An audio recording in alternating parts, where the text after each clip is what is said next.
பாரத தேசமதின் மூவர்ண கொடியினை வழி என்றே சொல்லியே மயிலே, வழி என்றே சொல்லியே மயிலே, பாடி நின்றே திடுவோம். சுதந்திர கனல் மூட்டி சிறையினில் அடைப்பட்டு விடுதலை பெற்று தந்த மயிலே, தியாகிகளை துதிப்போம்.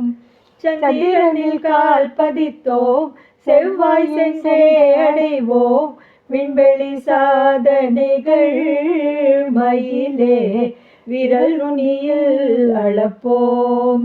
பனிபலர் மலையிலும் அலைக்கடல் கரையிலும் இமை பொழுதும் துயிலாது தாங்கும் வீரரை வணங்கிடுவோம்.